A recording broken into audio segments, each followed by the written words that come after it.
Are you going to agree? Our freedoms are waning and we'll lose our liberty, slipping one by one until there's nothing left to see. Are you willing to stand with me?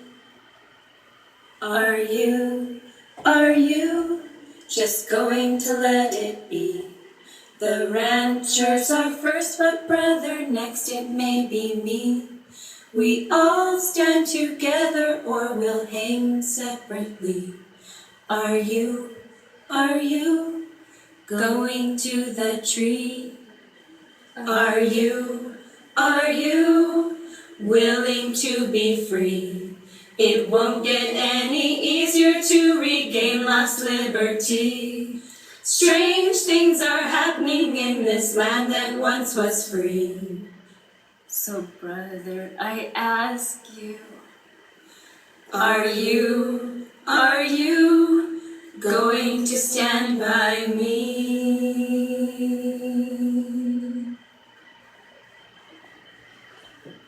Okay, this is the first video I've ever done that I purposely did, not videotaping my interactions with law enforcement or CPS. I'm a little nervous, to tell you the truth. I figured that I would go ahead and go over the flags real quick. You notice they're tattered and that the one's upside down. Well, I'm a distressed American, and those are battle flags. So, before everybody starts jumping on why the flags are upside down or why they're tattered and I haven't disposed of them, I figured I'd cover that. Figure for my first video, I'll start at the beginning. For one, I'm a little bit afraid of doing this. Well, a lot of bit afraid, but I'll get over it. Anyways, I figured I'd start out with me. Okay, I was born to a 16-year-old mother. She got pregnant with me when she was 15, and she had me when she was 16. Oh. Here, hold on. Okay, anyways. And she was in the drug world. I kind of got left in different places, which eventually, by the time I was 7, I had a 4-year-old brother and a newborn sister. My mom left for, not exactly sure, I can't tell you 100% how long she was gone. I remember about a week or two, and someone called health and welfare. We were taken from my mom when I was 7. I tried to hide the kids out to stop them from taking us, but that didn't work. They found us. But anyways, so we went into foster homes. I was separated from my siblings. And I gotta say, I wasn't the ideal kid. I thought that I could do what I wanted whenever I wanted, because that's what I did at home. I mean, all the time. And so I went through a lot of foster homes. And just to kind of make it long story short, let's just say that I suffered every kind of abuse you can think of at the hands of CPS. Physical, mental, sexual, being degraded, no one listening, reaching out to the caseworkers, and since I was labeled a problem child, nobody listened until, in one case, 2 years later, after a bunch of other kids came forward, they came to question me because they were filing charges against those foster parents and also a caseworker. They were imprisoned for abusing me. So let's just say I had a major distrust for the system and for authority. Now, like I said, not all of the people in CPS are bad. There's a lot of good foster parents out there. I didn't find a lot, but I was labeled a problem child, so they wouldn't put me necessarily with all. I was more in flop houses. I'd stay in one place for 90 days, then they would move me over to this one, and I'd stay there for a little bit and move me over to this one. And some of them, I gotta say, wasn't necessarily their fault. It's because sometimes I would feel too close to the foster parents, so I would push away, act like an ass, pretty much, because I was afraid of being hurt.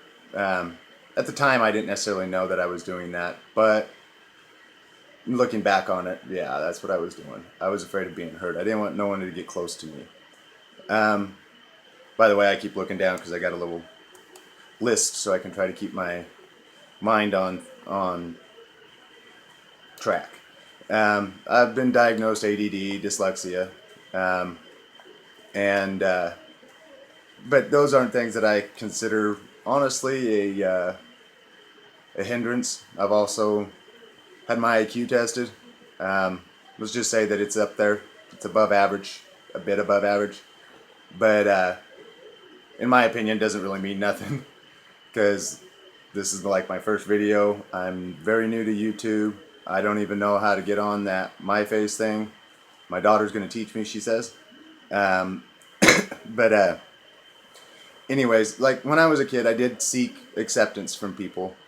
So I got into the gang mentality. I never joined a gang, but I hung around a lot of them. They were my neighbors. I never really stayed in one place for more than 6 months, except when incarcerated. I went to St. Anthony's, which a lot of people outside of Idaho won't know what that is, but it was, at least at the time, it was the largest juvenile corrections center in the state. And to be honest with you, I learned a lot there. I learned about controlling my anger more. I was a really angry little kid. I mean, I gotta say I did have some justification for it, but, well, actually, screw that. I had justification to be angry, but I didn't have justification to take it out on others. There I learned a lot. I searched myself a lot, and you do group processes, so I get to hear other people's trains of thought, what they were thinking, why they were doing their crimes that brought them there. I was never really a violent person. Never really considered myself a tough guy.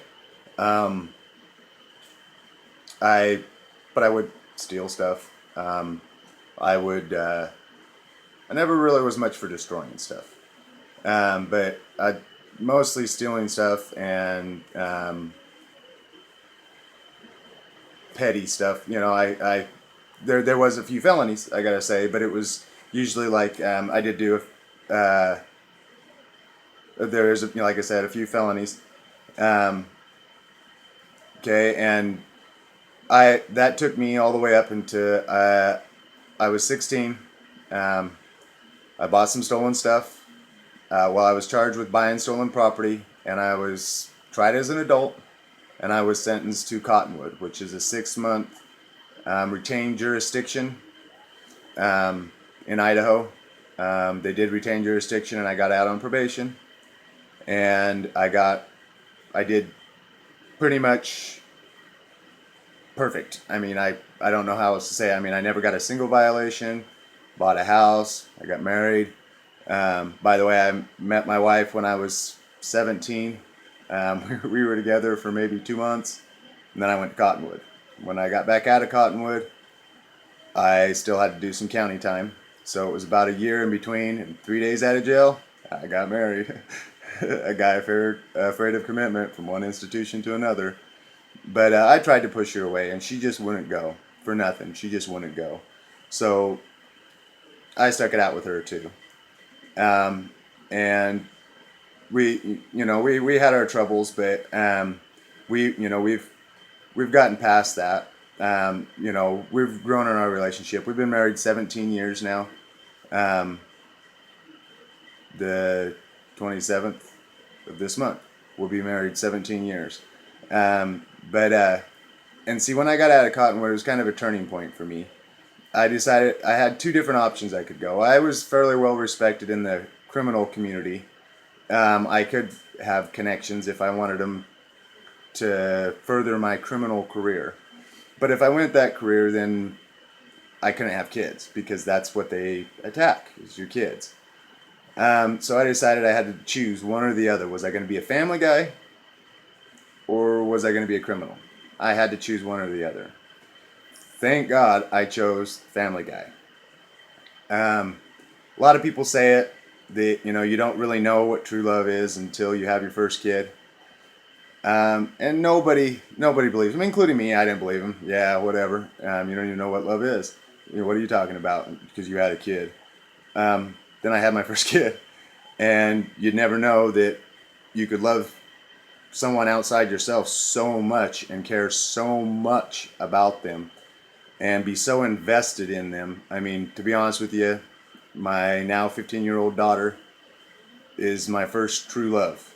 I love her to death. I would live, die, or kill for her. And see, in that, I knew the system was bad, and I knew the health and welfare system was bad, but I hid my head. I didn't want to hear it. I didn't. They left me alone. It took me a while. Since I've been an adult, they've charged me with. I did an FBI background check here not too long ago, and they found 38 charges. 4 of them I was convicted on, okay, or pled guilty to. Okay, one was a DUI, trespassing, livestock at large, disturbing the peace, I believe. Out of the 38 charges, I don't have a lot of money. Never had a lot of money. My family doesn't have a lot of money. I didn't have fancy attorneys. The charges were just simply bogus. They wanted to mess with me. My probation officer and my mother-in-law, who hired me an attorney at one point, so because she got tired of them messing with me, they helped me get away from them. Then once I got away from them, I didn't want to invite them at all back into my life. I stayed away from it. I didn't participate in society. I built my community. What I mean by that is family and friends, people who will help me out and that I help out. And I hid my head in the sand, to be honest with you. I knew it was bad. I mean, I knew 9/11 was a whole crapshoot, but I didn't investigate it. I just figured, well, he knew what was going on, but I didn't know the full extent of it. Ruby Ridge was actually in Idaho, the state I'm from. And I knew some people who knew him and stuff. But I just thought, white supremacist weirdo. Like the media wanted me to believe. The same with, the Oklahoma City bombing. Well, with that actually, I seen it as he was kind of declaring war against the government. He was an ex-veteran, stuff like that. It never sat right with me, but I never investigated it either. You know, but what brought me back into it is a little over a year ago. Well, actually, I'm starting to lose amount of time there. Maybe that'll go into. I'll go into the next. In the next video, I'll go into what brought me back to standing up.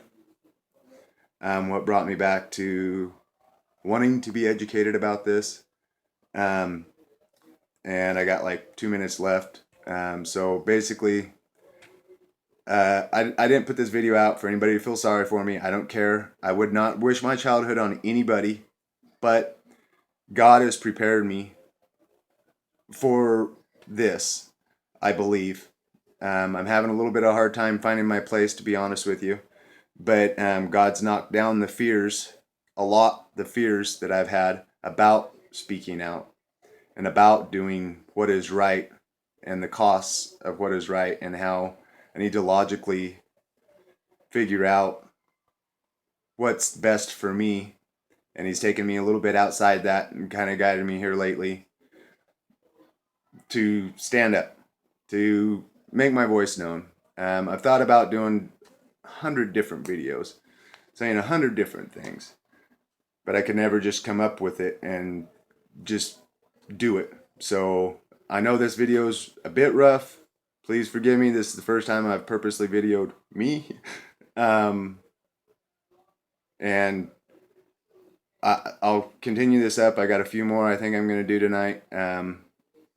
And please just bear with me. I've been on YouTube for a total of 6 months.